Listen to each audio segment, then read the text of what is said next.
बिस्मिल्लाहिर्रहमानिर्रहीम। अस्सलाम वालेकुम। फ्री आईटी ट्रेनिंग्स और उर्दू आईटी के प्लेटफॉर्म से आपका होस्ट मोहम्मद उमर खालिद हाजिर खिदमत है। अच्छा दोस्तों, आज जो टॉपिक हम लोग डिस्कस करने जा रहे हैं उसका नाम है विंडोज डिप्लॉयमेंट सर्विसेज। इसको हम लोग WDS भी कहते हैं और इसका जो पुराना नाम था वो है रिमोट इंस्टॉलेशन सर्विसेज। विंडोज 2003 के अंदर, विंडोज 2008 के अंदर ये रिमोट इंस्टॉलेशन सर्विसेज के नाम से था और विंडोज 2008 R2 से ऑनवर्ड, विंडोज 2008 R2 में या विंडोज 2012 R2 में या 2016 में या 2019 में माइक्रोसॉफ्ट ने इसका नाम चेंज करके इसका नाम रख दिया विंडोज डिप्लॉयमेंट सर्विसेज। पहले इसको रिमोट इंस्टॉलेशन सर्विसेज कहा जाता था, अब इसको विंडोज डिप्लॉयमेंट सर्विसेज कहते हैं। अच्छा, ये फीचर जो है ना, माइक्रोसॉफ्ट जो विंडोज का अपकमिंग वेरिएंट होगा 2022 उसमें से डेप्रिकेट कर रहा है। क्यों? क्योंकि माइक्रोसॉफ्ट ने इस पर्पज के लिए जो है स्पेशलाइज्ड टूल जो है ना वो कुछ इंट्रोड्यूस करवाए, like MDT, Microsoft deployment tool kit, और इमेजिंग के लिए जो है WAI के विंडोज ऑटोमेटिक इंस्टॉलेशन किट वगैरह। तो फिर वो इसके लिए एक स्पेशल सर्वर भी जो है ना वो यूज किया जाता है डिप्लॉयमेंट के लिए, जिसको बोलते हैं SCCM। SCCM stands for system centre configuration manager. System centre जो है ना पूरी एक फैमिली है जिसके अंदर आप लोग जो है कॉन्फ़िगरेशन को मैनेज कर सकते हो, कंप्लायंस को मैनेज कर सकते हो। आपके पास मॉनिटरिंग का सोल्यूशन है कि पूरे एनवायरनमेंट को, इंफ्रास्ट्रक्चर को आप लोगों ने मॉनिटर करना हो तो उसके लिए हम लोग SCOM यूज करते हैं। अगर आप लोगों ने बैकअप और रिस्टोर वगैरह करना हो एनवायरनमेंट को तो उसके लिए हम लोग SCDPM यूज करते हैं, system centre data protection manager. और अगर अपने विजुअलाइज एनवायरनमेंट को मैनेज करना है, मल्टीपल हाइपरवाइजर्स को मैनेज करना है तो उसके लिए हम लोग SCDM यूज करते हैं, system centre virtual machine manager. तो खैर SCCM के जरिए से भी ये काम किया जा सकता है, MDT के जरिए से भी ये काम किया जा सकता है। और विंडोज की एक नेटिव फंक्शनैलिटी है, लेकिन ये फंक्शनैलिटी आप लोगों को 2016 और 2019 में मिलेगी। 2022 के अंदर ये रिस्ट्रिक्टेड और माइक्रोसॉफ्ट इसको डेप्रिकेट कर रहा है। तो अभी आज जो हम लोग प्रैक्टिकल करके देखेंगे, हम लोग अपने विंडोज सर्वर 2019 की मशीन को ऊपर करके देखेंगे। अच्छा, सिनेरियो है क्या, या ये काम करता कैसे?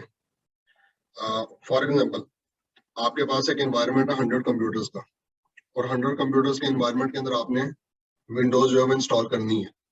अब एक सूरत तो ये है कि आप लोगों के पास 100 जो है वो CD-ROM या DVD-ROM हो, या आपके पास 100 बूटेबल USBs हो, और वो आप अपने 100 सिस्टम्स के अंदर लगाएं और वन बाई वन सारे के सारे सिस्टम्स के ऊपर हम इंस्टॉलेशन प्रोसेस को इनिशिएट करें। दूसरी सूरत ये है कि आप लोगों की कनेक्टिविटी हुई भी है, पूरा एनवायरनमेंट आप लोगों का बना हुआ है, सारे के सारे सिस्टम्स जो है आपके सर्वर के साथ कनेक्टेड है, मतलब आईओ स्विच के जरिए से कनेक्टेड है, सारे लैपटॉप या डेस्कटॉप। आपने थोड़ी देर के लिए मेहनत करनी है अपने सर्वर के ऊपर। आपने अपना सर्वर इंस्टॉल करना है, कन्फिगर करना है, सर्वर को रेडी करना है। सर्वर जब आप लोगों का इंस्टॉल हो जाएगा, रेडी हो जाएगा, कन्फिगर हो जाएगा, तो सारी की सारी मशीनों का आपने कहना है बूट फ्रॉम नेटवर्क। वो अपने नेटवर्क कार्ड से बूट करेंगे। तो इसके लिए स्पेशल नेटवर्क कार्ड के ऊपर एक चिप लगी होती है जिसको बोलते हैं PXE बूट रोम। तो वो आपके PXE क्लाइंट कंप्यूटर होने चाहिए। अगर आपके पास PXE क्लाइंट कंप्यूटर है, वो सारे के सारे नेटवर्क से बूट होंगे और आपके कंप्यूटर की स्क्रीन पर लिखा हुआ आएगा क्लाइंट मशीन के ऊपर कि मुझे रिमोट इंस्टॉलेशन सर्वर मिल गया या WDS सर्वर मिल गया, इंस्टॉलेशन करूं या ना। आप वहां पे सर्टन जो है पैरामीटर्स आप लोग पास करोगे, मतलब आप उसको नो या यस आपने जो भी करना है, और इमेज सेलेक्ट करोगे, और उसके बाद आपके एनवायरनमेंट में जितनी भी मशीनें हैं, 100 मशीनें हैं या 200 मशीनें हैं, सारी की सारी आपके सर्वर से कनेक्ट होंगे और साइमल्टेनियसली वो इंस्टॉलेशन शुरू कर देंगे। तो आज ये काम इंशाल्लाह हम लोग जो प्रैक्टिकली करके देखेंगे कि सर्वर को प्रिपेयर कैसे किया जाता है। ये विंडोज डिप्लॉयमेंट सर्विसेज जो है ये एक रोल है विंडोज सर्वर 2019 और 2016 के अंदर। अच्छा, ये करता क्या है कि ये आप लोगों के नेटवर्क बेस इंस्टॉलेशन आप लोगों के करता है, और ये आप लोगों के इंस्टॉलेशन के प्रोसेस को बहुत ज्यादा सिंप्लीफाई कर देता है। और ऐसे एनवायरनमेंट के अंदर जहाँ पे कोई ऑपरेटिंग सिस्टम नहीं है आप लोगों के मशीन के ऊपर, चाहे वो डेस्कटॉप है, चाहे वो लैपटॉप है, चाहे कोई वर्क स्टेशन है, लेकिन नेटवर्क से कनेक्टेड है, तो उसके ऊपर आप लोग जो है इंस्टॉलेशन कर सकते हो। और ये जो विंडोज की जो एग्जिस्टिंग टेक्नोलॉजीज हैं, लाइक विंडोज P इन्वायरमेंट है, या डिफरेंट टाइप के जो इमेजेस है, WIM इमेज है, VHD है, VHDX फाइल है, ये उन्हीं की बेस के ऊपर जो है डिप्लॉयमेंट करता है, उन्हीं टेक्नोलॉजीज को ये यूज करता है। अच्छा, अब जब आपने WDS सर्वर आपने कॉन्फ़िगर करना है या आप अगर इंस्टॉल करना है, इसका कुछ सर्टेन प्री रिक्विजिट्स हैं। एक तो ये कि आपने विंडोज डिप्लॉयमेंट सर्विसेज का रोल आपने इंस्टॉल करना, और देन उसके बाद जो है आपने उसको कॉन्फ़िगर करना है। तो ये तो मैं अभी आपको स्टेप्स बता रहा हूँ कि ये स्टेप्स जो है ये WDS के अंदर आपके इन्वॉल्व होंगे कि पहले आप रोल इंस्टॉल करेंगे, फिर उसके बाद जो है आप इस रोल को कॉन्फ़िगर करेंगे, और रोल कॉन्फ़िगर करने के बाद जो है आप अपना जो बूट इमेज और इंस्टॉल इमेज है उसको प्रिपेयर करेंगे, और उसके बाद जो है वो अपना बूट इमेज और इंस्टॉल इमेज जो आप WDS के अंदर आप ऐड कर देंगे। लेकिन यहाँ तक पहुंचने से पहले कुछ सर्टन प्री रिक्विजिट्स हैं। उन प्री रिक्विजिट्स के अंदर सबसे पहले एक्टिव डायरेक्टरी। अच्छा, एक्टिव डायरेक्टरी 2019 के अंदर माइक्रोसॉफ्ट ने ऑप्शनल कर दी है। तो पहले ये 2008 R2 के अंदर या 2012 के अंदर ये जो है लाजमी था कि आप लोगों को एक्टिव डायरेक्टरी जो है ना कंपलसरी कंपोनेंट था कि अगर आपने रिमोट इंस्टॉलेशन करनी है तो एक्टिव डायरेक्टरी लाजमी होनी चाहिए। अच्छा, बार क्या हम लोग एक्टिव डायरेक्टरी तक हम लोग पढ़ चुके हैं, कॉन्फ़िगर करनी आती है, हमें डोमेन कंट्रोलर बनाना आता है।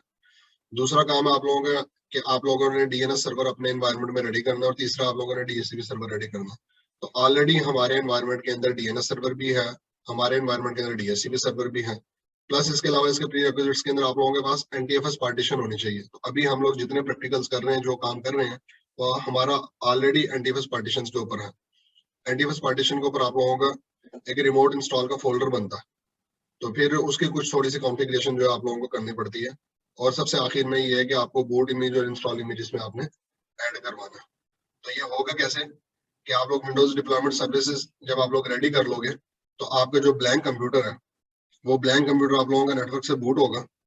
बूट फ्रॉम नेटवर्क आप लोग उसको करेंगे। उसके बाद आप अपना इमेज सेलेक्ट करोगे। इमेज सेलेक्ट करने के बाद जो विंडोज डिप्लॉयमेंट सर्विसेज के जरिए से जो डिप्लॉयमेंट इमेज है वो आपका सर्वर से क्लाइंट मशीन के ऊपर जो है वो ट्रांसफर हो जाएगा, और साइमल्टेनियसली आपके एनवायरनमेंट के अंदर जितने भी सिस्टम्स आपके कनेक्टेड हैं सर्वर से, सबके ऊपर जो है इंस्टॉलेशन शुरू हो जाएगी। तो अच्छा जी, शुरू करते हैं, बिस्मिल्लाह करते हैं, सर्वर के ऊपर चलते हैं, और ये काम सारा जो है अभी मैं आप लोगों को जो बता रहा हूँ प्रैक्टिकली हम लोग करके देखते हैं। तो जी मैंने लॉगिन किया अपने विंडोज 2019 सर्वर की मशीन के ऊपर।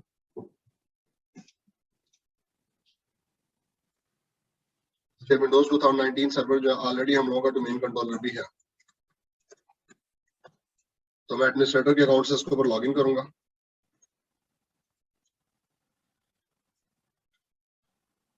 एक्टिव डायरेक्टरी DNS DHCP मेरे पास ऑलरेडी है, तो मैं to the point server manager के अंदर जाके सिर्फ WDS के रोल को इंस्टॉल करूंगा। तो WDS के रोल को आप लोगों ने कैसे इंस्टॉल करना, आप लोग सर्वर मैनेजर को ओपन करोगे। अच्छा, ये इंटरेस्टिंग इस लिहाज से है कि ये यहाँ पे पहुंच के आप लोगों का एक माइलस्टोन अचीव हो जाता कि अगर तो आप लोग ये क्लेम करते हो कि मुझे WDS कॉन्फ़िगर करना आता है, तो WDS की कुछ सर्टेन प्री रिक्विजिट्स हैं कि इससे पहले आप लोगों को एक्टिव डायरेक्टरी पे काम करना आना चाहिए, आपको NTFS परमिशंस को मैनेज करना आना चाहिए, आपको DNS कॉन्फ़िगर करना आना चाहिए, आपको DHCP कॉन्फ़िगर करना आना चाहिए। तो अगर तो आप ये सारे काम कर लेते हो, तो फिर इसका मतलब है कि समहाउ आप किसी एनवायरनमेंट को आप लोग मैनेज कर सकते हो। ठीक है। अच्छा, अब आपने रोल इंस्टॉल करना, सबसे पहले आप ऐड रोल एंड फीचर्स पे क्लिक करोगे। ऐड रोल एंड फीचर्स पे क्लिक किया, नेक्स्ट पे क्लिक किया, और role based feature based installation पे क्लिक किया। अपने सर्वर को सिलेक्ट किया जिसको आप WDS सर्वर बनाना चाह रहे हो, नेक्स्ट पे क्लिक किया, और यहाँ पे सेकंड लास्ट जो है ना आप लोगों को चेकबॉक्स नजर आ रहा है Windows deployment services. Windows deployment services के चेकबॉक्स को मैंने सिलेक्ट किया। वो पूछ रहा है, वो कह रहा है कि जिसका जो कुछ फीचर्स भी चाहिए, RSAT के फीचर्स जो रिमोट सर्वर एडमिनिस्ट्रेटिव टूल्स को चाहिए, मैंने कहा ठीक है वो भी कर दो साथ में। नेक्स्ट पे क्लिक किया, नेक्स्ट पे क्लिक किया, .NET फ्रेमवर्क वगैरह चाहिए। अच्छा, ये है क्या, यहाँ पे इसकी डिस्क्रिप्शन बता रहा है। ये आपको जो है ना इसके नोट्स वगैरह बनाने की जरूरत नहीं, यहाँ पे सारा इसने लिखा हो। जो चीज अभी आपको मैंने सुनाई है, जो बताया आपको मैंने कि you can use Windows deployment services to install and configure Microsoft Windows operating system remotely on computer that are PXE enabled. Windows deployment services replace remote installation services. जो अभी थोड़ी देर पहले मैंने आपको बात बताई थी कि पहले इसका नाम रिमोट इंस्टॉलेशन सर्विस था, इसका नाम विंडोज डिप्लॉयमेंट सर्विसेज है। And assist with the rapid adoption and deployment of Windows. The Windows Deployment Services MMC Snap-in is allow you to manage all aspects of Windows deployment services. Windows deployment services also provide end user with an experience that is consistent with Windows setup. Things to note: deployment services require that DHCP and DNS server services are available on your network. अच्छा, कोई जरूरी नहीं है कि इसी server के ऊपर आपका DHCP और DNS कॉन्फ़िगर हुआ हो। आपके एनवायरनमेंट में DNS और DHCP कॉन्फ़िगर होना चाहिए, वो भले किसी दूसरी मशीन पे भी हो। Transport server doesn't require any additional role or services. Both of these services require an NTFS partition for the file store. क्या आपके पास NTFS file system आपके पास होना चाहिए। Before you begin, you need to configure Windows deployment services by running either the Windows deployment services configuration wizard or wdsutil.exe. क्या आप इसके configuration wizard के जरिए से इसको कॉन्फ़िगर कर सकते हो, या फिर इसके एक अलग से यूटिलिटी भी होती है, उसके जरिए से भी आप इसको कॉन्फ़िगर कर सकते हो। You will also need to add at least one boot image and install image to the image store. आपको इमेज स्टोर के अंदर दो तरह के इमेजेस आपको ऐड करने पड़ेंगे, एक बूट इमेज और दूसरा आपका इंस्टॉलेशन इमेज। कि बूटिंग इमेज वो जिससे आपका ऑपरेटिंग सिस्टम क्लाइंट मशीन आपकी बूट होगी, और इंस्टॉल इमेज वो जिसके जरिए से आपकी एक्चुअल विंडो आपकी इंस्टॉल होगी। तो install Windows operating system for a Windows deployment services server, either the client computer must be PXE enabled or you must use Windows Server 2008 R2 version of Windows pre-installation environment Windows PE। तो वो कह रहे हैं कि या तो आपके पास client मशीनें जो है ना, उनके अंदर PXE जो है आपके पास लैन कार्ड लगे हुए हो, मतलब वो PXE क्लाइंट हो, उनके पास PXE बूट रॉम चिप लगी हुई है नेटवर्क कार्ड के ऊपर। वैसे आजकल जितनी मशीनें आ रही है ना, इनके अंदर बाय डिफॉल्ट जो है ना पी बूट रॉम चिप ही लगी हुई होती है हर नेटवर्क अडॉप्टर के ऊपर। वो बहुत पुरानी बात है कि जब पी बूट रॉम चिप के बगैर आया करते थे कार्ड। अच्छा, दूसरा वो कह रहा है कि अगर ऐसा आपके पास सिलसिला नहीं है तो विंडोज 2008 R2 वेरिएंट अगर आपके पास है तो उसके अंदर आप विंडोज पी एनवायरनमेंट बना के उसके जरिए से भी आप काम चला सकते हो। अच्छा, जब रिमोट इंस्टॉलेशन सर्विसेज हम लोग कॉन्फ़िगर करते थे ना, और कुछ ऐसी मशीनें जिसके ऊपर PXE बूट रॉम चिप नहीं लगी होती थी, तो उसके ऊपर हम लोग जो ना रिमोट बूटेबल फ्लॉपी बना लिया करते थे। तो अभी जो फ्लॉपी वाला कॉन्सेप्ट खत्म हो गया हुआ है, तो अभी तो कोई भी फ्लॉपी ड्राइव यूज नहीं करता। तो उसका अल्टरनेटिव माइक्रोसॉफ्ट ने दे दिया कि आप विंडोज पी एनवायरनमेंट के जरिए से भी जो है ना आप एक बूटेबल यूएसबी बना लोगे, उसके जरिए से अपने सिस्टम को बूट करवा के आप अपना काम चला लोगे।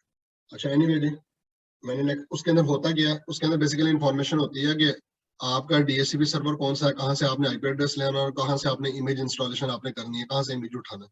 तो इस तरह की इंफॉर्मेशन होती है उसके पास। जबकि पी बूट रॉमशिप वाला लैन कार्ड जो है ना खुद ब खुद नेटवर्क के अंदर जो है ना इंस्टॉलेशन सर्वर को डिस्कवर कर लेता है। इसको मैंने नेक्स्ट पे क्लिक किया। अच्छा, इसके दो कंपोनेंट होते हैं जब आप WDS डिप्लॉय करते हो, एक इसका डिप्लॉयमेंट सर्वर होता है और एक इसका ट्रांसपोर्ट सर्वर होता है। दोनों की डिस्क्रिप्शन यहाँ पे लिखी है। Deployment server provides the full functionality of Windows deployment services which you can use to configure and remotely install Windows operating system. With Windows deployment services, you can create and customize image and then use them to re-image computer. Deployment server is dependent on the core part of the transport server. अच्छा, deployment server के अंदर तो आप अपनी image की customization करेंगे। अच्छा, मतलब इसके अंदर आप मल्टीपल इमेजेस भी बना के रख सकते हैं कि आप चाह रहे हो कि विंडोज डिप्लॉयमेंट सर्विसेज के जरिए से आपने विंडोज 7 भी डिप्लॉय करवानी है, विंडोज 8 भी करवानी है, विंडोज 10 भी करवानी है, या आपने 2016 सर्वर भी करवाना है, 2019 सर्वर भी करवाना है, कि इसके जरिए से आप क्लाइंट ऑपरेटिंग सिस्टम्स को भी हैंडल कर सकते हो और सर्वर को भी आप लोग कर सकते हो। तो इसके अंदर इमेज की जो कस्टमाइजेशन है वो डिप्लॉयमेंट सर्वर के अंदर होगी। जबकि जो इसका कोर पार्ट होता है, जो जो असल है इस सारे का मगज कह लें या जान कह लें, वो आपका ट्रांसपोर्ट सर्वर है।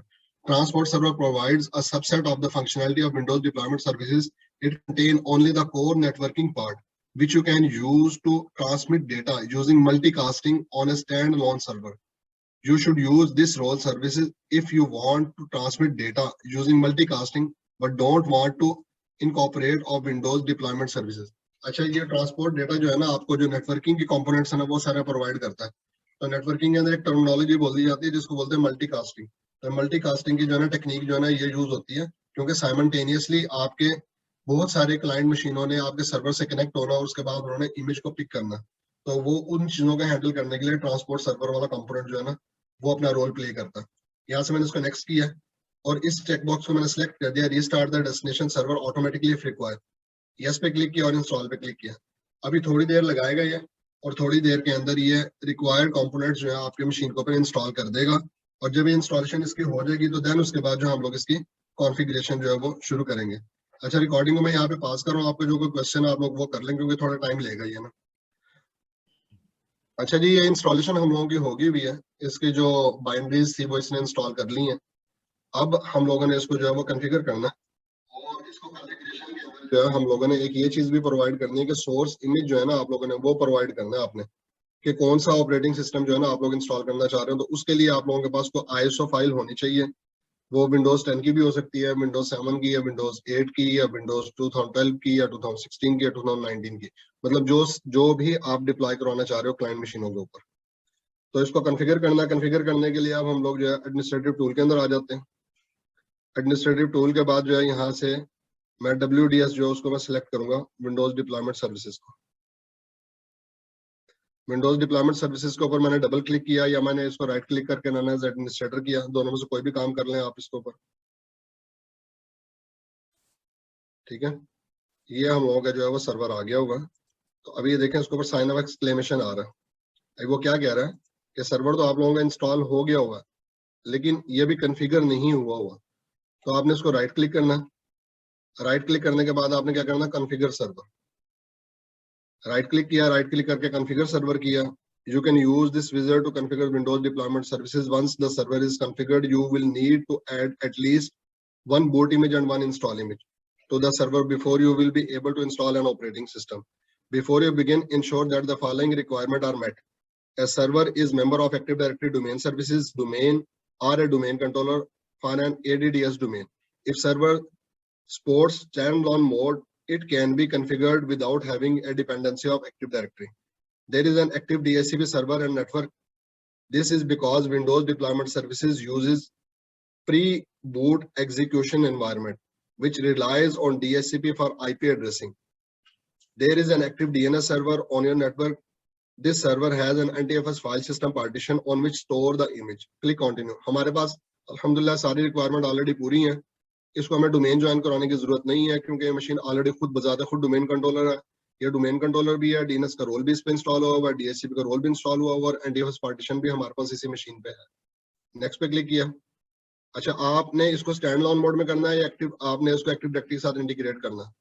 तो हमारी ये मशीन चूंकि बजाते खुद डोमेन कंट्रोलर है, तो मैं इसको इंटीग्रेट विद एक्टिव डायरेक्टरी करूंगा। नेक्स्ट पे क्लिक किया।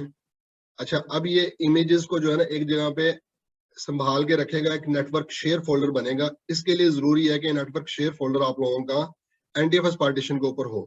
तो बाय डिफॉल्ट ये सी ड्राइव के ऊपर रिमोट इंस्टॉल का फोल्डर सर्वर पे बना के रखेगा। The remote installation folder will contain boot images, install images, pxe boot files, and Windows deployment services management tool. Choose a partition that is large enough to hold all the images that you will have. This partition must be an NTFS partition and should not be the system partition. अच्छा, इसके लिए recommendation ये है, बेहतर ये है कि ये आप लोगों के सिस्टम पार्टीशन ना हो। तो खैर, अगर आप लोगों की मजबूरी है कि आपके पास सी ड्राइव के अलावा कोई और ड्राइव नहीं है, तो इसको यूज किया जा सकता है। तो हम लोग देख लेते हैं कि अगर तो हमारे पास सी ड्राइव के अलावा कोई दूसरी पार्टीशन है तो हम लोग उसको सिलेक्ट कर लेते हैं। अगर कोई दूसरी पार्टीशन नहीं है, चलेंगे हमारे पास डी है, तो मैं इसका इस तरह करता हूँ, इसको मैं सी की बजाय इसको मैं कर लेता हूँ डी ड्राइव। डी के ऊपर मैं इंस्टॉल का फोल्डर बना लेता हूँ। मैं इसको कहता हूँ डी रिमोट इंस्टॉल। नेक्स्ट पे क्लिक किया। और if a dynamic host configuration protocol server is running on this server, check both the following checkboxes and use a DHCP tool to add appropriate PXE options to all the DHCP and DHCP variant 6 scope. If non-Microsoft DHCP server is running on the server, then check the first box and manually configure the DHCP option 60 and DHCP v6 vendor class for the proxy DHCP. अच्छा, ये काम जो है ना अभी तो ये खुद ही कर देगा ये, लेकिन अगर आप लोगों को खुद से मैनुअली करना पड़े तो खुद मैनुअली आप कैसे करोगे कि अगर मिसाल के तौर पर डीएचसीपी सर्वर इस मशीन पर नहीं है, डीएचसीपी नेटवर्क के अंदर किसी दूसरी मशीन पे है, तो आप डीएचसीपी के एडमिन कंसोल को खोलोगे। डीएचसीपी के एडमिन कंसोल को खोलने के बाद जो है, ये चल नहीं रहा है, हमने लास्ट टाइम इस पे किया था या 2022 पे किया था, किस पे किया था हमने? आई थिंक अपने 2022 के ऊपर मैंने किया था। तो खैर उसके अंदर ये स्कोप ऑप्शन के अंदर आके जो है ना, स्कोप ऑप्शन के अंदर आके, बल्कि मैं 2022 वाली मशीन को भी ऑन कर लेता हूँ। अच्छा, वैसे तो जी हम लोग जब कॉन्फ़िगर कर रहे होते हैं, ये कॉन्फ़िगरेशन विज़ार्ड के दौरान जो है ये खुद ही जो है वो रिक्वायर एंट्रीज जो है वो डीएचसीपी के अंदर कर देता है। तो अगर ये खुद से ना करे, आप लोगों ने मैनुअली करनी हो, तो आप लोगों को डीएचसीपी के सर्वर के अंदर आके यहाँ पे स्कोप ऑप्शन के अंदर आओगे और 666 की और 67 वाली एंट्रीज जो है ना आपने कॉन्फ़िगर करनी है। कैसे? राइट क्लिक करोगे आप, कॉन्फ़िगर ऑप्शन पे क्लिक करोगे। कॉन्फ़िगर ऑप्शन पे क्लिक करने के बाद यहाँ से 066 और 067, ये 066 इस पे आपने क्लिक किया और स्ट्रिंग वैल्यू कौन सा सर्वर जो है ना आप लोगों की सर्विसेज प्रोवाइड कर रहा है उसका नाम दे दोगे, और इमेज वगैरह आप लोगों का कहाँ पड़ा, कौन इमेज प्रोवाइड कर रहा है उसका नाम दे दोगे। तो मैं इसको कैंसिल कर रहा हूँ। तो ये काम हम लोग खुद नहीं कर रहे, बल्कि ये काम जो है हम सर्वर से ही करवाते हैं। इसको मैंने नेक्स्ट पे क्लिक किया। अच्छा, वो कह रहा है select the one of the following PXE server initial setting. You can use this setting to define which client computer this server will respond to. Known clients are the clients that have been pre-staged. When the physical computer performs a PXE boot, the operating system will be installed based on the setting that you have defined. अच्छा, ये जो है ना एक security feature है। अब इसके अंदर तो ये होगा कि अगर आपने WDS सर्वर कॉन्फ़िगर कर लिया और इसके अंदर आप लोगों ने विंडोज का इमेज अपना जो भी आपका है माइक्रोसॉफ्ट साथ लाइसेंसिंग एग्रीमेंट, तो आपने अपना वो इमेज यहाँ पे डाल दिया, तो कोई भी बंदा अपना लैपटॉप लेके आएगा, आपके नेटवर्क से कनेक्ट करेगा और उसके बाद जो है वो विंडो इंस्टॉल कर लेगा। तो वो कहेगा यार ये तो मौज हो गई है कि मुझे रजिस्टर्ड कॉपी मिल गई है विंडोज की, तो मुझे ओरिजिनल मीडिया मिल गया हुआ है। इस चीज को कंट्रोल करने के लिए माइक्रोसॉफ्ट ने क्या किया है कि आप प्री स्टेज एनवायरनमेंट कॉन्फ़िगर कर सकते हो कि वो हर किसी को रिस्पॉन्स ना करता फिरे, सिर्फ उन क्लाइंट्स को रिस्पॉन्स करे जिसकी इंफॉर्मेशन उसके पास एक्टिव डायरेक्टरी के अंदर हो। प्री स्टेजिंग के लिए क्या कि मैनुअली आप लोगों को पहले से एक लिस्ट बनानी पड़ेगी उन कंप्यूटर्स की जिनके ऊपर आपने इंस्टॉलेशन करनी है। मतलब आप जिस तरह डोमेन ज्वाइन करते हो ना, या जिस तरह आप सिंपल यूजर बना, आप जब डोमेन ज्वाइन करते हो तो मशीन का अकाउंट बन जाता है एक्टिव डायरेक्टरी में। इस तरह से अगर आपने मैनुअल यूजर क्रिएट करना ना, यूजर का अकाउंट बनाते हो, बिल्कुल ऐसे ही आप जो है ना कंप्यूटर का अकाउंट भी आप एक्टिव डायरेक्टरी में जाके बना सकते हो। तो खैर एनीवे अभी हम लोग कॉम्प्लिकेट नहीं कर रहे हैं, इसको मैंने फिलहाल ओपन ही रखा है, बाद में इसको हम लोग रिस्ट्रिक्ट कर सकते हैं। Response to all client computer known and unknown, उन तमाम क्लाइंट कंप्यूटर्स को रिस्पॉन्स करो, आया कि वो प्री स्टेज एनवायरनमेंट में है या नहीं है, मतलब कि उनके अकाउंट्स मेरे पास ऑलरेडी है या नहीं है। हाँ, लेकिन मैं इसको ये कर लेता है, require administrative approval for unknown computer. When you select this option you must approve the computer using the pending device node in the snap-in approved computer will be added to the list of pre-stage client। तो अब इसके अंदर क्या होगा कि left side पे आपको ये प्री स्टेज डिवाइसेस की लिस्ट आपको यहाँ पे आ रही है। तो जब आप अननोन कंप्यूटर्स आप सिलेक्ट कर दोगे ना, तो वो अप्रूवल के लिए पेंडिंग यहाँ पे आ जाएंगे। मतलब एडमिनिस्ट्रेटर यहाँ से उनको राइट क्लिक करके अप्रूव करेगा तो उनको ऊपर इंस्टॉलेशन होगी, जब तक एडमिनिस्ट्रेटर अप्रूव नहीं करेगा तो उनको ऊपर इंस्टॉलेशन प्रोसेस नहीं होगा। एनीवे फिलहाल मैंने इस कंडीशन को खत्म कर दिया, बाद में उसको हम लोग रिस्ट्रिक्ट करके देखेंगे। नेक्स्ट पे क्लिक किया मैंने, configure the Windows deployment services. ये रिक्वायर सर्विसेज जो है जो इसको चाहिए वो सारी के सारी उनको अनपैक कर रहा है, उनको तरतीब दे रहा है, उन चीजों को कॉन्फ़िगर कर रहा है। जब ये अपना कॉन्फ़िगरेशन पार्ट कंप्लीट कर लेगा तो देन इसके बाद इसका लास्ट स्टेप ये होगा कि मैनुअली मैं उसको इमेज प्रोवाइड करूंगा। मैनुअली मैं इसके अंदर जो है बूट इमेज और इंस्टॉल इमेज जो है ना वो इसमें ऐड करूंगा मैं। इसको मैंने फिनिश पे क्लिक किया, ये देखें जी हमारे पास ये एनवायरनमेंट तो हो गया रेडी। यहाँ पे हमारा इंस्टॉल इमेज आ जाएगा, यहाँ पे हमारा बूट इमेज आ जाएगा, यहाँ पे वो पेंडिंग डिवाइसेस दिखा रहा होगा जो अभी आपको थोड़ी देर पहले बता रहा था। मल्टीकास्टिंग का जो भी स्कोप जो आईपी एड्रेसिंग है वो यहाँ पे आ रहे होंगे, ड्राइवर्स की डिटेल यहाँ पे आ रही होगी, ठीक है, और प्री स्टेज की डिटेल यहाँ पे आ रही होगी। तो अभी ये देखें स्टॉप का साइन अभी ये काम नहीं कर रहा, मतलब अभी ये इंस्टॉलेशन तो कर ली है लेकिन अभी फुल फंक्शनल नहीं है। फुल फंक्शनल करने के लिए हमें इसको इंस्टॉल इमेज भी प्रोवाइड करना पड़ेगा और बूट इमेज भी प्रोवाइड करना पड़ेगा। तो उसके लिए मैं ये करता हूँ कि जो ऑपरेटिंग सिस्टम मैंने डिप्लॉय करवाना है, विंडोज 10 करवानी है या विंडोज 7 करवानी है या विंडोज 8 करवानी है या विंडोज 2012 करवानी है या 2016 करवानी है, उसका मैं सोर्स इमेज उसको प्रोवाइड करूंगा। तो उसके लिए हम लोग फॉर द टाइम बीइंग क्या करते हैं कि ISO इमेज की फाइल जो है ना वो अटैच करवा लेते हैं। अच्छा, मैं अपने सर्वर की ना सेटिंग्स के अंदर आया हूँ। सेटिंग्स के अंदर आके यहाँ पे मैं एक जो है ना DVD ड्राइव जो है ना मैं साथ अटैच करता हूँ। ID कंट्रोलर पे आया और मैंने यहाँ पे ऐड पे क्लिक किया।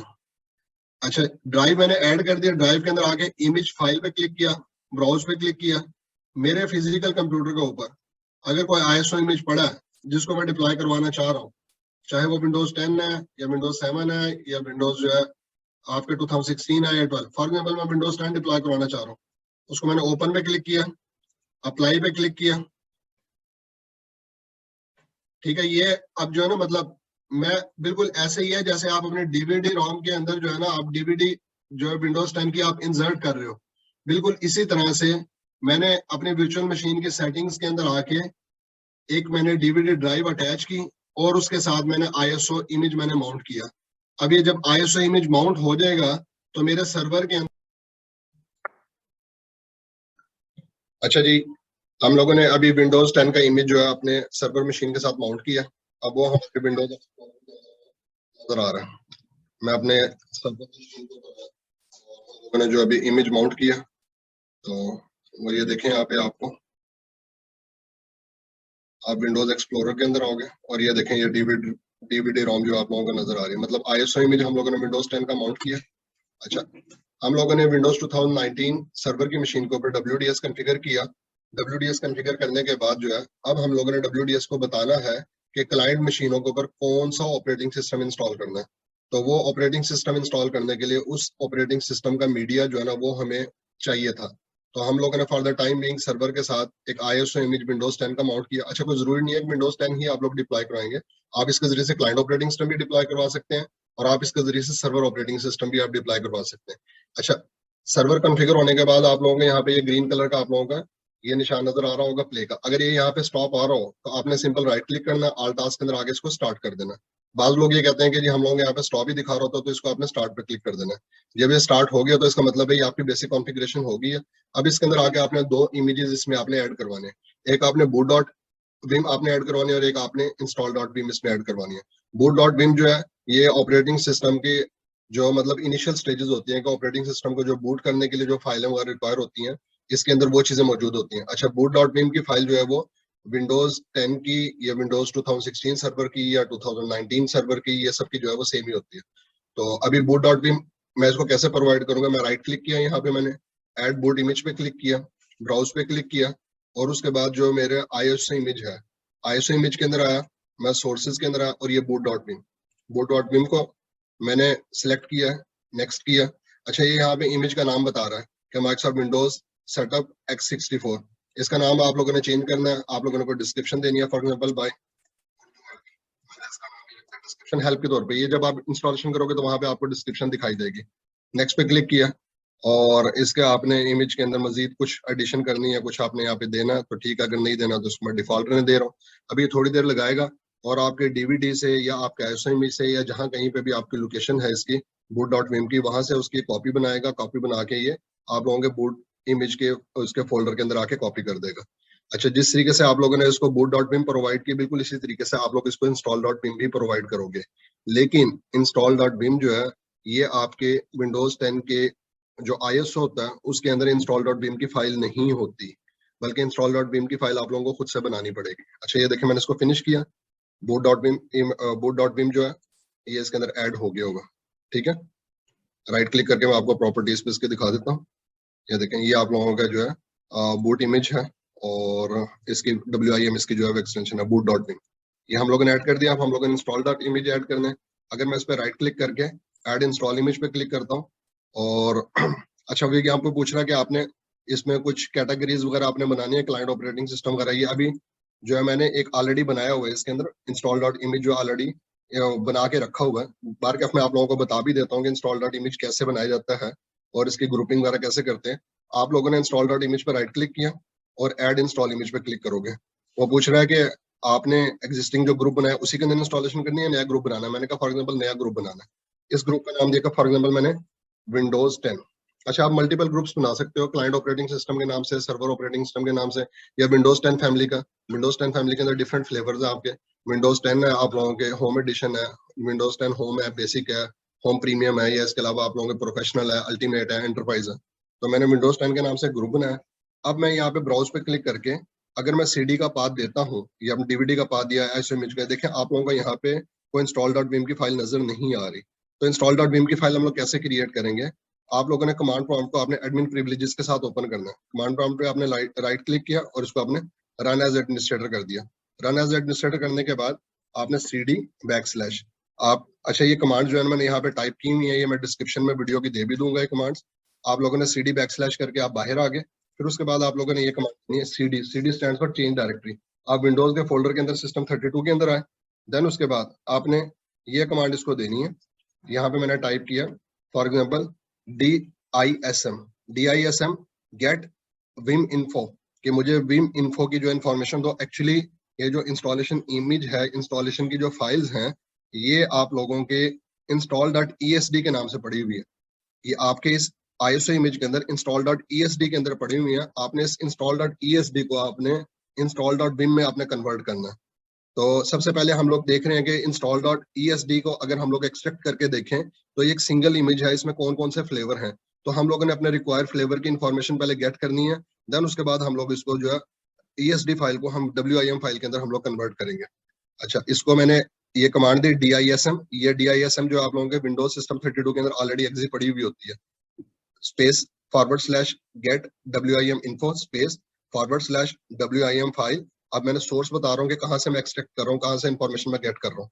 सोर्स के अंदर install.esd की फाइल है, एंटर किया।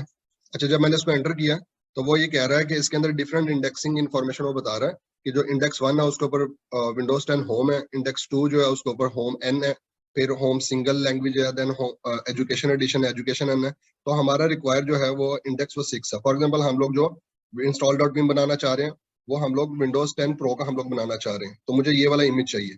तो अब मैं सेकंड कमांड क्या दूंगा, मैं ये नीचे सेकंड कमांड यहाँ पे लिखी हुई है, ये मैं कॉपी करूँ। लेकिन इससे पहले आप लोगों ने क्या करना है कि जिस जगह पे आपने इसको एक्सट्रैक्ट करवाना है, जिस जगह पे आपने इसको एक्सपोर्ट करवाना है, उस जगह पे आपने एक फोल्डर बना लेना है। फॉर एग्जाम्पल मैं अपने ई ड्राइव के ऊपर इसको एक्सट्रैक्ट करवाना चाह रहा हूँ। ई ड्राइव के ऊपर मैंने एक फोल्डर बनाया और फोल्डर का कमांड में हम लोगों ने क्या पाथ दिया हुआ है जी, यहाँ पे हम लोगों ने पाथ दिया हुआ है इसका विम फाइल्स। तो मैं विम फाइल्स के नाम से एक फोल्डर बना लेता हूँ।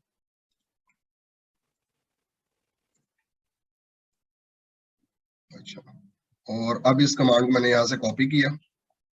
कॉपी करने के बाद कमांड प्रॉम्प्ट में मैं स्क्रीन को क्लियर कर रहा हूँ, CLS करके क्लियर स्क्रीन किया और यहाँ मैंने कमांड टाइप किया। अब अगर आप इस कमांड का सिंटैक्स अगर आप थोड़ा सा करें तो ये क्या कह रहा है कि system32 की डायरेक्टरी में जाके DSIM की मैंने DISM की एक्जी को मैंने एग्जीक्यूट किया, /export इमेज के इमेज को एक्सपोर्ट करो। सोर्स इमेज फाइल कहाँ पे पड़ी है, डी ड्राइव हमारे ISO के अंदर, सोर्स के अंदर install.esd है। install.esd के अंदर सोर्स इंडेक्स 6 जो है, मतलब वो ऑल इन वन की फाइल थी, उस ऑल इन वन की फाइल के अंदर सिर्फ विंडोज प्रो को निकालो और उसको डेस्टिनेशन इमेज फाइल उसको कहाँ पे उसको रिस्टोर करो, ई ड्राइव के ऊपर WIM फाइल्स का फोल्डर बनाया, उसके अंदर आप बना दो install.vim और स्पेस कंप्रेस मैक्स मैक्सिमम इसकी जो है कंप्रेशन इसको अप्लाई करो और इसका इंटेग्रिटी चेक भी करो। अच्छा, ये प्रोसेस जो है ना थोड़ा सा टाइम लेगा। एनीवे मैं इसको एंटर करता हूँ। जब मैंने इसको एंटर किया तो उसने इसको एक्सपोर्ट करना शुरू किया और अभी आपके सामने परसेंटेज चलना शुरू हो गई है। तो ये थोड़ी देर लेगा, ये अप्रोक्सीमेटली आपके तकरीबन 10 से 15 मिनट लेगा। 10 से 15 मिनट के अंदर जो है आप लोगों के परसेंटेज जो है 1% से ये ग्रेजुअली इंक्रीज होती है 100% तक जाएगी। 100% जब ये कंप्लीट हो जाएगा देन उसके बाद ये इसका इंटेग्रिटी चेक रन करेगा और देन उसके बाद ये आप लोगों को बताएगा कि सक्सेसफुली एक्सपोर्ट हो चुका। अच्छा, ऑलरेडी मैं जो है इसको एक्सपोर्ट करके रख चुका हूँ। तो एक्सपोर्ट करने के बाद जो है मैं आपको दिखा देता हूँ कि मैंने ऑलरेडी इसको एक्सपोर्ट कहाँ पे किया हुआ है। मैंने अपने C ड्राइव के ऊपर इसको ऑलरेडी एक्सपोर्ट करके रखा हुआ है। तो ब्राउज पे क्लिक किया मैंने और ये C ड्राइव के ऊपर ये विम फाइल्स के अंदर ये install.vim मैं इसको सिलेक्ट करूंगा, ओपन पे क्लिक करूंगा, नेक्स्ट करूंगा, नेक्स्ट पे क्लिक करूंगा, नेक्स्ट करूंगा और उसके बाद जो है ये मेरे यहाँ पे install.image के अंदर जो है इसको लेके आ जाएगा। ठीक है। अच्छा, अभी ये install.image के अंदर कौन से ग्रुप के अंदर लेके आएगा, ये बेसिकली जो अभी हम लोगों ने विंडोज 10 का ग्रुप बनाया उस ग्रुप के अंदर लेके आएगा। ये देखें मैं आपको ये अभी इसको अगर मैं कैंसिल करूंगा, चलो कैंसिल करके देखते हैं इसको कैंसिल करता है या नहीं, क्योंकि कैंसिल करने पे भी थोड़ा सा टाइम लेगा। ये ऑलरेडी मैंने एक ग्रुप बना के क्लाइंट ओएस का ग्रुप बना के उसमें मैंने इसको ऐड करवाया हुआ था। और इमेज के अंदर क्लाइंट ओएस के अंदर ये देखेंगे ऑलरेडी मैंने एक ये इमेज ऐड करवाया हुआ। ये आज लेक्चर शुरू होने से पहले जो मैंने सिर्फ जस्ट टाइम सेव करने के लिए ऑलरेडी ऐड करवा लिया था और बिल्कुल इसी तरीके से ऐड करवाना है जैसे मैंने भी आप लोगों को बताया कि इंस्टॉल इमेज पे आप राइट क्लिक करोगे, राइट क्लिक करके ऐड इंस्टॉल इमेज पे क्लिक करोगे और पूछता है एग्जिस्टिंग ग्रुप में करवाना है या आप क्रिएट न्यू ग्रुप। अब अगर आपने सर्वर क्लास का कोई आपने ऑपरेटिंग सिस्टम ऐड करवाना है तो यहाँ पे आप सर्वर वाइज लिख सकते हैं। तो सर्वर वाइज लिखने के डिफरेंट ग्रुप्स बन जाएंगे, मतलब ये आपका एक WDS सर्वर जो है ये मल्टीपल ऑपरेटिंग सिस्टम इंस्टॉल कर सकता है। और अगर विंडोज 10 है या विंडोज आपके 7 है, विंडोज 8 है, विंडोज विस्टा, डिफरेंट आप उनकी कैटेगरीज भी फैमिलीज की बना सकते हैं। एनीवे इसको मैंने कैंसिल किया। अच्छा, ऑलरेडी हम लोगों ने ग्रुप बनाया था क्लाइंट ओएस का। क्लाइंट ओएस के ग्रुप के अंदर जब हम लोग आते हैं तो यहाँ पे ऑलरेडी हमारे पास install.vim है। अच्छा, इंस्टॉल इमेज के अंदर हम लोगों ने install.vim हम लोगों ने ऐड करवा दिया और ये किस तारीख को ऐड हुआ, ये देखें आज ये 14 मार्च 2022 को 10:15 पे ऐड हुआ है ये। और बूट इमेज जो है ये आज हम लोगों ने अभी ऐड करवाया है ये, और बूट इमेज भी आ गया, इंस्टॉल इमेज भी आ गया। अब ये हमारा WDS सर्वर रेडी है। अच्छा, मैं इसकी कुछ आप लोगों का एडिशनल जो है ना ऑप्शंस में और बता देता हूँ। आप सर्वर के ऊपर राइट क्लिक करो और इसकी प्रॉपर्टीज में है। प्रॉपर्टीज में जो हम लोगों ने शेयर फोल्डर बनाया इसके लिए मैंने आपको बताया था कि कंपलसरी है कि आपके एंटीफेस पार्टीशन होनी चाहिए। अच्छा, PXE जो है देन आप PXE के टैब पे क्लिक करें तो ये यहाँ से आप बता सकते हैं कि जी PXE का रिस्पांस कैसा हो। Response only to known client computer और हम लोगों ने जो ऑप्शन सेलेक्ट की थी, हम लोगों ने सेलेक्ट किया था response to all client computer. यहाँ पे आप डिले सेलेक्ट कर सकते हो कि जी 1 सेकंड के डिले के बाद शुरू करें, 2 सेकंड, 5 सेकंड को आपकी मर्जी है। एक्टिव डायरेक्टरी डोमेन सर्विसेज पे क्लिक करें। यहाँ पे आप नेमिंग फॉर्मेट जो है स्पेसिफिक आपका जो है नेमिंग फॉर्मेट है वो आप परसेंटेज करके जो है वो कोई भी वेरिएबल बता के, मतलब आपके क्लाइंट 01 क्लाइंट 0 इस तरह का आप लोग नाम देना चाह रहे हो इंक्रीमेंट के साथ, ये जिस तरीके से यहाँ पे दिया हुआ परसेंटेज हैश, इस तरीके से आप, या फिर आप जो है PC01 PC02 जो भी आपका नेमिंग सीक्वेंस है, ये आपको टेकनेट से या आपको MSDN से इसकी जो है कंप्लीट इसकी हेल्प मिल जाएगी कि नेमिंग फॉर्मेट किस तरह के हो सकते हैं। अच्छा, बूट पे क्लिक किया। जब क्लाइंट कंप्यूटर जो है नेटवर्क से बूट करेंगे तो अमूमी तौर पे PXE क्लाइंट कंप्यूटर्स के केस के अंदर आता है प्रेस F12 की, ठीक है। ये नॉन क्लाइंट कंप्यूटर का कह रहा है require always use, by default ये ऑप्शन सिलेक्ट हुई होती है, तो हम लोगों ने इसको कस्टमाइज किया, हम लोगों ने किया always continue the PXE boot, मतलब हम लोगों को F12 प्रेस करना ही ना पड़े।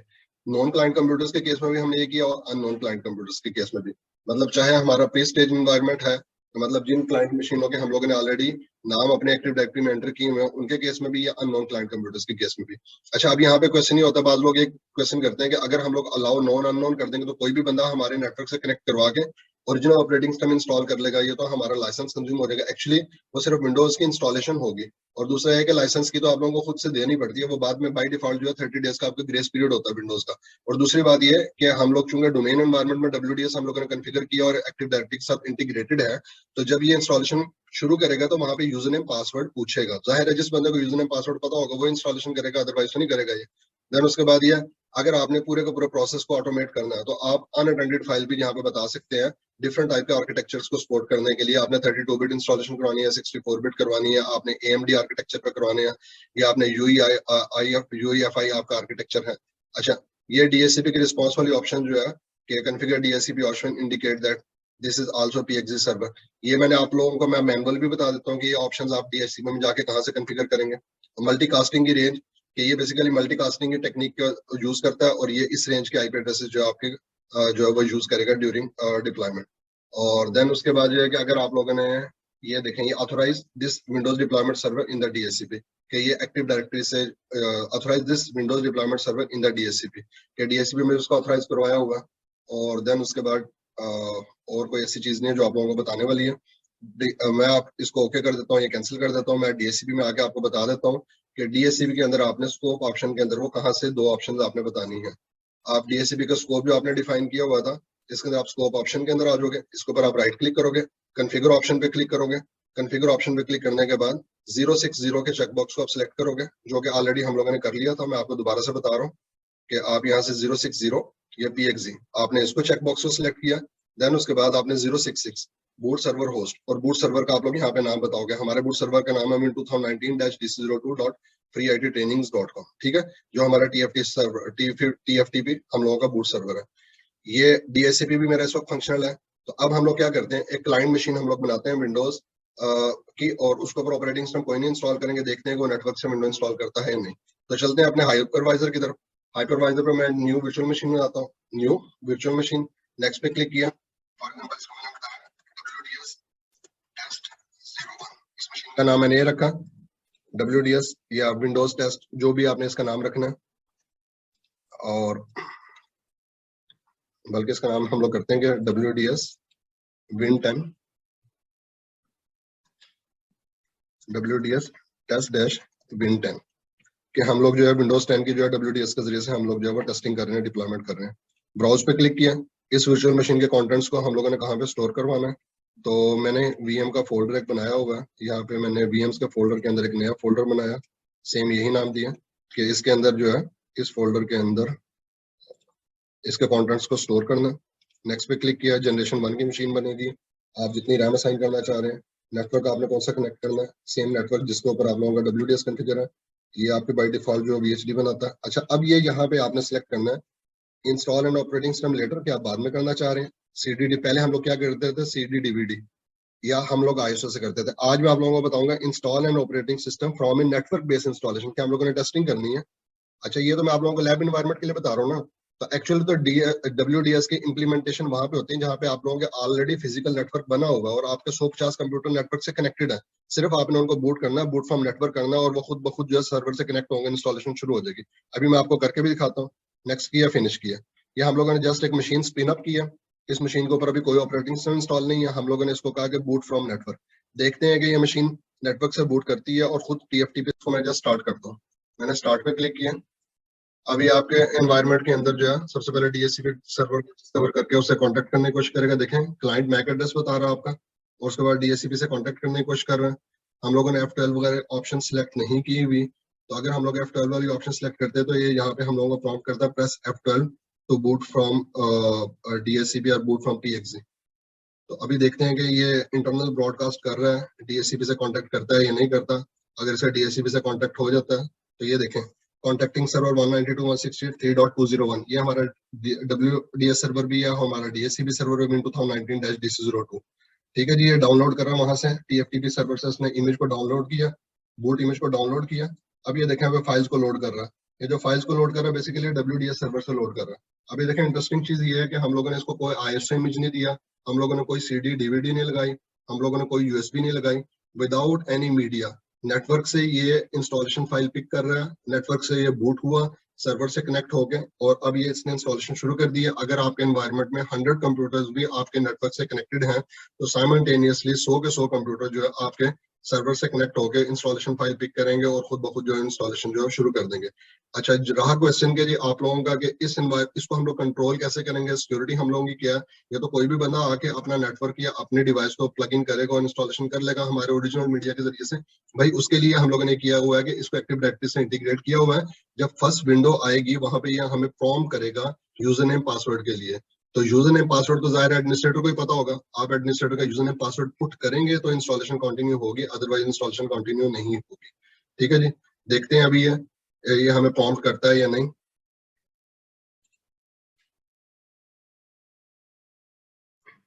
ये देखें जी, आप लोगों को इसने पहला डायलॉग बॉक्स दिखाया और इसके अंदर ये डायलॉग बॉक्स में दिखा के आ रहा है कि ये आपकी इंस्टॉलेशन कहाँ से हो रही है, विंडोज डिप्लॉयमेंट सर्विसेज के जरिए से हो रही है।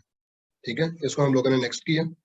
अब ये देखें ये यूजर नेम पासवर्ड मांग रहा है। अब ये आप अपने डोमेन का यूजर नेम पासवर्ड बताओगे। इसका नाम है free IT trainings /administrator, then मैं एडमिनिस्ट्रेटर पासवर्ड दूंगा। आप बस ये मेक श्योर कीजिएगा कि आपने डोमेन का नाम फ्री IT TRAININGS और एडमिनिस्ट्रेटर के स्पेलिंग आपने करेक्ट लिखे।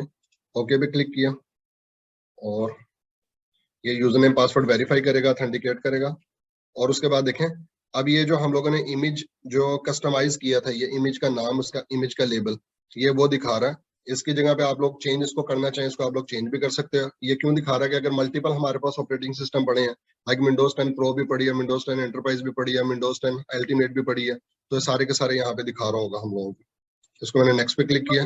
अच्छा, अब ये देखें इंस्टॉलेशन का पूछ रहा है कि C ड्राइव पे करनी है या D पे करनी है, पार्टीशन करनी है नहीं करनी। अगर मैं इस सारे प्रोसेस को ऑटोमेट करना चाहूँ तो इसको भी मैं सारे को ऑटोमेट कर सकता हूँ, इवन के हमारे से कुछ भी ना पूछे। उसके लिए हमें क्या करना पड़ेगा, हमें सिर्फ एक अनअटेंडेड फाइल जो है टेक्स्ट फाइल वो इसके साथ अटैच करनी पड़ेगी। और अनअटेंडेड फाइल बनाने के लिए जो है माइक्रोसॉफ्ट की एक इंस्टॉलेशन किट होती है, विंडोज ऑटोमेटिक इंस्टॉलेशन किट, या फिर आप लोग जो MDT Microsoft deployment tool kit जो आप लोग वो यूज करोगे। और ये आप अटैच कहाँ पे करोगे, अभी थोड़ी देर पहले मैंने आप लोगों को बताया कि जब आप प्रॉपर्टीज गेट करते हो, ये देखें WDA मैं आपको दोबारा से बता देता हूँ। सर्वर की प्रॉपर्टीज पे आप आए, प्रॉपर्टीज पे आने के बाद यहाँ से आपने क्लाइंट पे क्लिक किया और अनेबल अनअटेंडेड इंस्टॉलेशन और ब्राउज करके हर आर्किटेक्ट के अकॉर्डिंग कि आपके 32 बिट है, 64 बिट है, AMD है, आप लोगों का UEFI है, जो सा भी है आपका, उसके अकॉर्डिंगली आप लोग यहाँ पे अनअटेंडेड टेक्स्ट फाइल आप लोग ऐड कर दोगे। तो ये जो अभी इसने जो एक दो चीजें पूछी है ना कि पार्टीशन करनी है या नहीं करनी और लैंग्वेज वगैरह कौन सी है, यूजर ने पासवर्ड, आप लोग इस प्रोसेस को भी ऑटोमेट कर सकते हैं। तो जी ये था आज का हम लोगों का टॉपिक WDS सर्वर का। आई होप कि आप लोगों के लिए ये इंफॉर्मेटिव होगा। और मेरा अपने जाती ख्याल में अगर आप लोग ये कर लेते हो, Windows deployment services successfully deploy कर लेते हो, इट मींस कि आप लोगों का एक मेजर माइलस्टोन आप लोगों का अचीव हो गया। क्योंकि यहाँ तक पहुंचने के लिए पहले आप लोगों को एक्टिव डायरेक्टरी का कॉन्सेप्ट होना चाहिए, आपको active directory domain services install configure करनी आनी चाहिए, आपको DNS इंस्टॉल कॉन्फ़िगर करना आना चाहिए, आपको DHCP इंस्टॉल कॉन्फ़िगर करना आना चाहिए, आप लोगों का NTFS परमिशंस का आपको आइडिया होना चाहिए, आपको विंडोज इमेजेस का आइडिया होना चाहिए और बेसिक्स का पता होना चाहिए। जब आप लोग ये काम कर लोगे तो इसका मतलब ये है कि आप किसी एनवायरनमेंट की एडमिनिस्ट्रेशन आप कर सकते हो। Now you guys are capable and now you are expert and now you can handle a small environment at least. तो होपफुली ये इंशाल्लाह आप लोग खुद से कर लेंगे। तो मिलते हैं जी इंशाल्लाह नेक्स्ट लेक्चर में एक नए टॉपिक के साथ। उस वक्त तक के लिए अल्लाह हाफिज़, अस्सलाम वालेकुम।